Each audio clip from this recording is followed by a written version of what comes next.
Fate awakens when the wind turns iron and the sky lowers its brow. A storm marches over the volcanic plain, ash lifting like a funeral veil from the earth. And the great tree that binds the world's roots, drinking the cold of the dead, branches stroking the light of the unborn, shudders as if sensing a vow. Under that crown of black needles, a lone figure moves with purpose that remembers the first fires.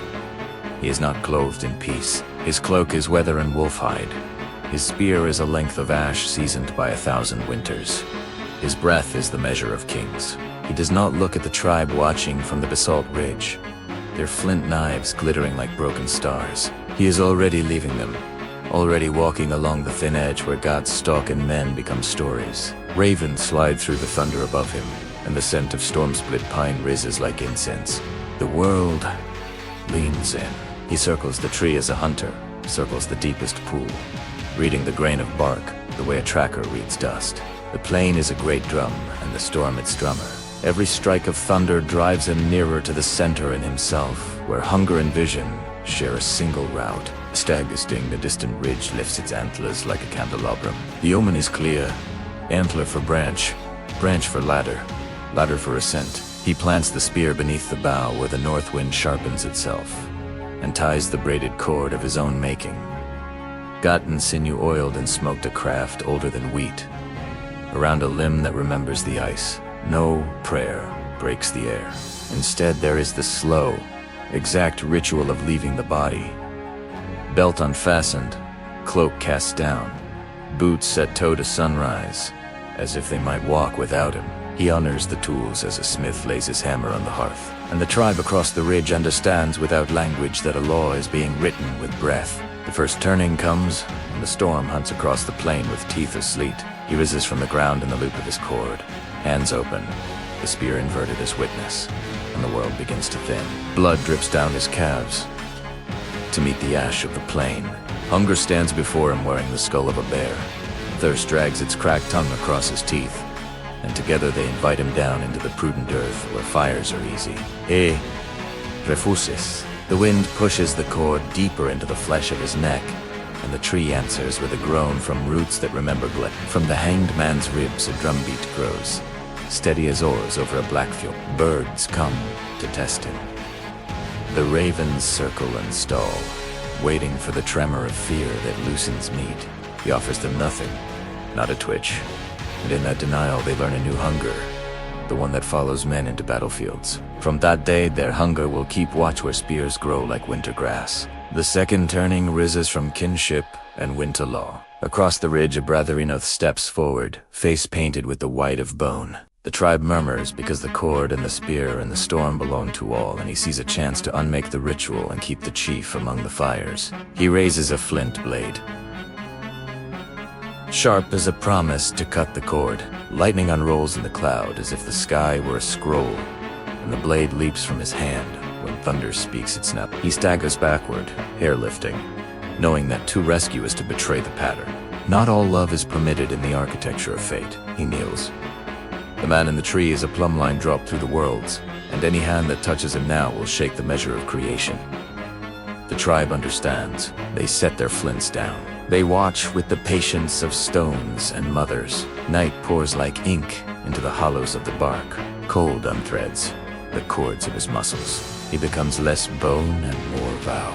The wolves come at moonrise, gray as smoke pads whispering over pumice. They gather beneath the tree and lift their faces, tasting the metal of blood in the wind. The oldest steps forward and lays his muzzle to the dust as if receiving an anointing. It is not worship. It is recognition. The wolves keep a vigil no human could survive, and the man above them joins their lineage of endurance.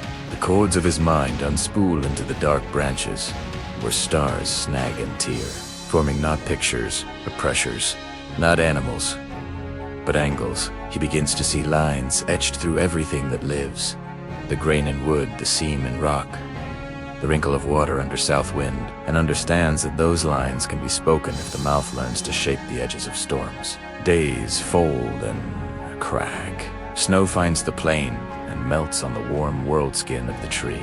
He is spear wounded by his own choosing, hunger mastered by his own fire, and still the secret stays sheathed. The edge between life and eternity thins until he can hear the footfall of the unborn.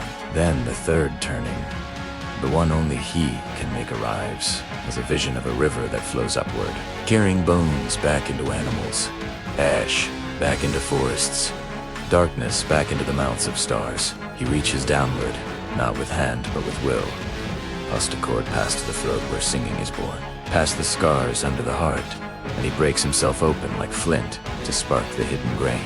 In that breaking, the tree leans a finger of root into the springs of the dead, and lifts something that is neither leaf, nor bone, nor bird. It is a shape made of edges, a sound that can be carved, a blade forged from silence. Runes leap like fish from black water and strike his vision. They are not images, they are tools that bite the world and leave truth.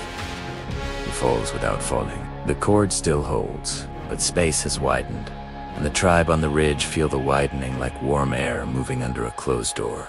He reads in a breath what Mount is read in millennia. The mark that calls rain. The mark that binds a promise so tightly even winter's jaws cannot break it. The mark that names the wolf so that he will follow without leash. The mark that makes iron remember the shape of a plow or a sword and choose between them. The storm slackens, exhausted by its own thunder. He grips the spear with the calm of a man whose shadow has grown antlers. When he cuts himself free, it is not with a blade, but with knowing. His soles kiss the ash again, and the plain answers with a deep note, as if an old god were clearing its throat to sing. He lifts the spear and scores the first rune into the bark, a vertical line with a second line drawn across its flank, the shape of a tree carrying a wound, the shape of a man carrying a world. Sap wells like embatiers and bees wake in their panels of wax beneath the earth. He bends and draws the same mark in dust. The wind tries to lift it and fails. He breathes on it, and the breath turns visible. Not steam, not smoke, but meaning given weather. The tribe rises as one organism. They do not cheer. Their bodies tilt toward him like stalks to sun. He walks among them and presses runes into the hafts of spears, into the doorstones of huts, into the forehead of a newborn smeared with ash, into the rim of a bowl that will carry spring water to a woman in labor when the moon is small. He carves one on the inside of his own palm where the lifeline meets the fate line, and the blood that beads there darkens to an alphabet that will outlive empires. Above, the ravens bank and scream, new vowels, and from that season onward they will cry at the edges of war, to remind men that the cost of knowledge is a hanging. Night returns, gentler now.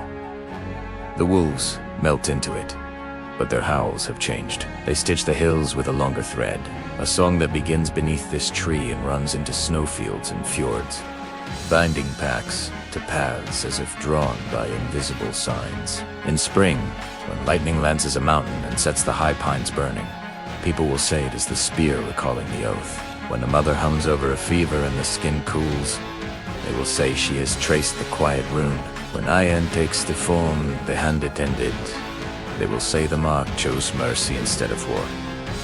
For now, he sleeps beneath the tree with a spear across his chest and the cord coiled like a shed skin.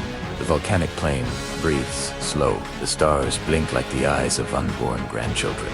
In the black middle of that night, the world seems to lift itself a finger's width higher on its axis, and something small but permanent clicks into place.